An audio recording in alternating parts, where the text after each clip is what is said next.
오늘 자리는 소년원 아이들에 대한 인식 개선과 사회 적응을 위한 법적, 제도적 방안 모색이라는 주제로 교육계, 법조계 그리고 현장의 전문가님들을 모시고 이야기를 듣기 위해 마련했습니다. 지금 범죄 소년을 우리가 어떻게 올바르게 한번 이해할 것이냐 이런 얘기예요. 그러니까 여기 전체 우리 소년 범죄자가 이렇게 100명이 이렇게 있어요. 100명이 이렇게 있는데 이 중에서 범죄를 평생 그러니까 30년 동안 조사해서 추적했을 때 보니까 계속 하는 사람은 6에서 7%라는 거죠. 청소년 범죄자가 다 범죄를 중단해라고 이야기할 수 없어요. 그렇지만 64% 또는 63% 확률로 중단한다라고 이야기할 수 있죠. 범죄 청소년을 바라보는 시각이 이제 좀 바뀌어야 되는 거죠. 이 소년원 학교가 어떤 곳인지를 먼저 좀 아셔야만이 이 소년원에 대한 그런 인식들이 조금 개선이 될 것 같습니다. 형사처분을 한 소년들에 대해서는 교정국에서 소년 교도소가 따로 있습니다. 저희들 보호처분은 범죄예방정책국 산하에 저희들 소년원 학교가 있습니다. 우리 학생들에게 직업 능력 개발 훈련을 시키는 겁니다. 우리 여학생들이기 때문에 저희들 과가 4개의 과가 있습니다. 피부 미용과, 헤어 디자인과, 서비스 마케팅과 그리고 제과 제빵과 이렇게 되어 있습니다. 이 자격증을 가지고 사회에 저희들이 복귀했을 때 학생들에게 굉장히 독립하는데 자립하는데 도움을 많이 주고 사회의 악연의 인연을 끊는데 굉장히 큰 도움을 주고자 저희들이 이렇게 노력하고 있습니다. 청소년들의 범죄에 초점을 둔 시선은 결국 그들의 처벌과 수용 후에 그 눈길을 거둔다. 청소년들의 회복에 초점을 둔 시선은 소년원을 출원한 이후 청소년들을 어떻게 살아가고 있는가에 대해서 계속 지켜보게 됩니다. 일반인들은 보통 학업, 취업 등 사회화에 초점이 있지만 청소년들은 주거의 독립, 그리고 결정권에 대한 독립, 그리고 생계나 여러 가지를 의지하지 않는 것에 등 자립의 의미가 굉장히 다르다라고 생각합니다. 일단은 자기를 통제하고 있는 누군가나 아니면은 그 사회와의 어떤 분리를 원하는 게 아이들이 생각하는 자립입니다.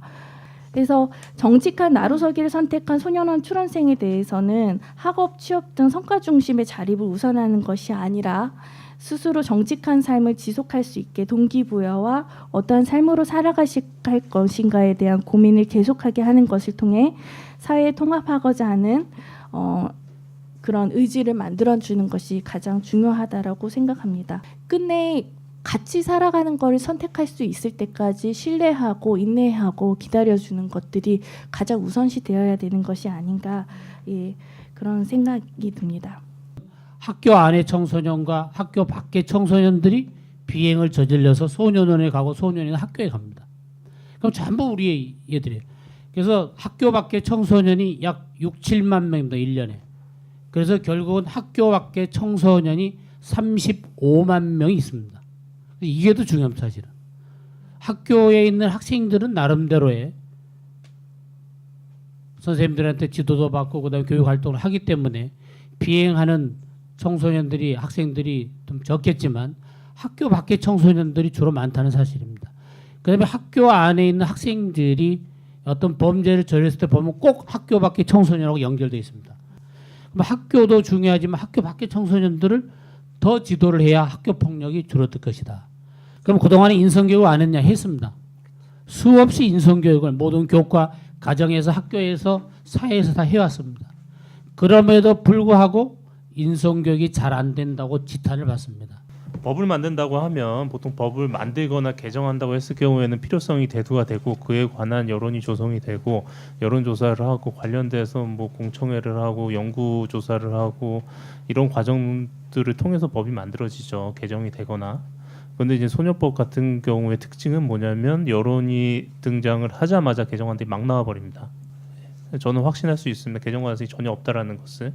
왜 그러냐고 하면 하나씩 뭐 차차 살펴보면 강력 사건에 대해서 세게 처벌해야 된다.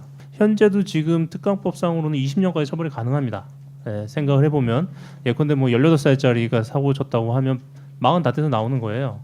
이 친구가 한국 사회에서 적응할 가능성은 거의 제로라는 것 같습니다. 특강법을 개정하겠다라는 얘기는 결국은 뭐냐면 이 친구들 사형시키겠다는 얘기거든요. 왜냐면 현재도 20년까지 살 수 있으니까. 대한민국 사실상 사형제 폐지국가입니다. 또는 소년법 대상 연령 자체를 낮춰야 된다. 그러니까 성인으로서 권리를 주지 않으면서 의무만 부과하겠다는 얘기거든요. 예. 권리를 주는 건 뭐 투표권이 됐든 미뻐서 성인이 됐든 모든 부분 이 권리를 주는 부분에서는 너네는 아직도 애야.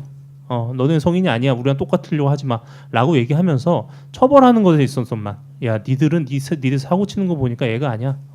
우리랑 똑같이 처벌받아야 돼. 이렇게 얘기하는 겁니다. 개정 가능성도 없고 개정의 필요성도 없다. 그 현재 소년법 매우 괜찮은 법이다. 소년원생들에 대한 편견을 조금 없애고 좀 더 따뜻한 시선으로 그들을 바라볼 수 있는 그런 계기가 되었으면 하고요. 또 한 가지 우리 미래 세대들이 좀 더 나은 환경에서 잘 자라날 수 있도록 저희 현 세대들이 좀 더 많은 노력을 해야 할 것 같습니다. 유익한 시간이 되었기를 진심으로 바랍니다. 감사합니다.